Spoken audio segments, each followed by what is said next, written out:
Hey guys, welcome back to more gaming crap. The first thing I want to talk about today is Nintendo using YouTube's Content ID service to identify when someone has uploaded a video that has Nintendo content in it. Now, once they've identified it, they could either put advertisements in the front or back of it, or they could check the stats on it, or they could block the video. But most articles and YouTubers, I think, are reporting that the ads are what's going on right now, and obviously all that ad revenue isn't going to the YouTuber who made the video, it's going to Nintendo.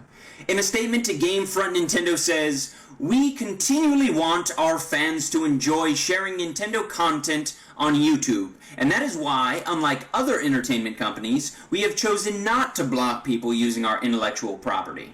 So right now there's a huge list on Reddit of a bunch of different game developers and whether or not they allow YouTubers to record footage of their game and upload it to YouTube with commentary, and also whether or not they allow the YouTube user to get revenue from the video they made. So the only exception, of course, is Nintendo. Nintendo says no. Most everyone else says yes. I'd like to give you guys an example of why I think the relationship between game developers and YouTubers is mutually beneficial. Now, every couple of days I log on to Wolfire's forums, and on the forums they have a post that says something along the lines of, "How did you find out about this game?" And if you look at all the replies in that thread, most of them say Nerd Cubed. Who is Nerd Cubed? Nerd Cubed is a commentator on YouTube, covers video games, and he has definitely brought in a substantial number of people to Overgrowth. I never would have found out about Overgrowth if it wasn't for another YouTuber I follow, Slushy. He played Overgrowth, I watched his video, and I said, "That looks like fun, bye." So that's what I did. So to me, it's a no-brainer. I think a lot of indie developers really get this idea. I don't think the big game companies really understand how it's beneficial because it's hard for them. A lot of indie developers have definitely seen the advantage that's come from YouTubers covering their games because they don't have the money to spend on advertising and things like this. But I think if big game companies really work with YouTubers, they can come out on top. If you don't have a shitty game, then it's going to be beneficial for you. But if it's a shitty game, it's shitty anyway, so why do you even care? Steam has announced virtual trading cards, and basically how they work is when you play a game, any game, I think, on Steam, whether it be Don't Starve, Counter-Strike, Dota, you name it, you can earn cards while you're playing the game. So I don't exactly know how it's going to be implemented, whether or not it's just going to be like an achievement, just a small little drop-down that says, "Oh, you got a card," or if you're just going to check your inventory after the fact and just kind of keep checking. But yeah, you just earn cards as you play games, and once you've collected the entire set for a game, you can turn that into a badge, or it becomes a badge, something like that, and that is then featured on your profile. And also, I think when you get the badge, you have a chance, or you do get coupons, so you get like whatever, 50% off a certain game, or downloadable content for that game. So, yeah, it's going to be really interesting to see what happens. They have a bunch of new sort of goofy rewards, not real rewards sort of thing, like background images for your Steam profile. I'm saying who gives a fuck, and emoticons as a reward, it seems. So I'm also saying who gives a fuck. But I think the coupons, that's really cool. And do what you're doing, Steam. It seems like a good idea, and I'm on board. So, awesome. The link for the Steam trading card beta will be down below. Go check it out.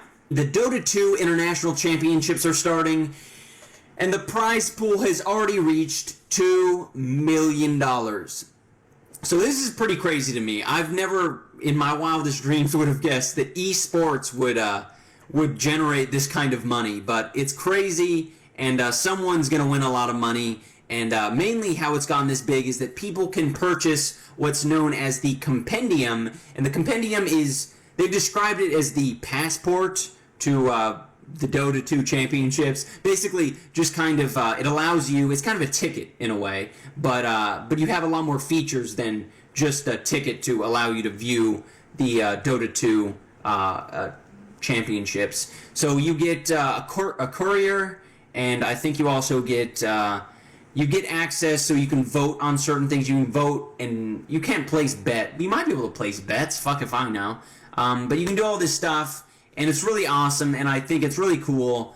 Other people have, their sports, their regular sports heroes, like, Roethlisberger and some guy from the Philadelphia Pie Eaters. You have all these guys, but there's no esports people. So this is really cool, and I think it's awesome. I think it's really awesome. So go ahead and check the link below, and yeah, feel free to buy a compendium. Increase that prize pool. Someone's going to win a lot of fucking money.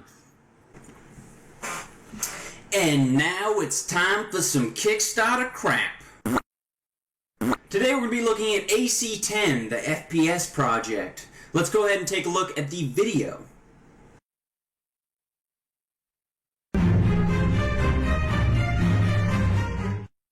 Excellent, you made it in time. Is this thing on? Firing some type of strange weapon. I saw the aliens attack from above. They attacked with full force. We are assembling to defend.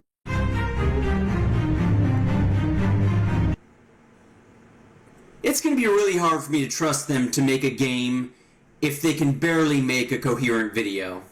But because I'm a good guy, I'm going to give them the benefit of the doubt. After all, they've made another game, and it's called Clucky Egger for iOS mobile devices. So let's take a look at it. This is Clark Yeager, Feather Protector of Planet Ega. You are hereby ordered to withdraw your ships or face total extermination. Strand 1 for the Jägermeister. I'm not brimming with confidence, but it looks like they do have some experience making video games. After all, they've made World Trivia Champion, and nothing screams FPS experience like a trivia game. Well, I'm pretty much ready to pledge. I have $1,000 in my hand, and I want to buy your game, and I want to support you. What can you offer me for $1,000? You will receive a digital copy of the game. In addition, you will receive 3 virtual items, titles, or upgrades of your choice. We will also send you a custom AC10 keychain and postcard. Wow, so for $1,000, you get in-game items, a keychain, and a fucking postcard. Aliens, cool. First-person shooter, cool. Aliens and a first-person shooter, awesome. Your Kickstarter project, crap. Alright guys, that's going to do it for me. Thank you so much for watching, and remember to tune in next time when I calculate the conundrum.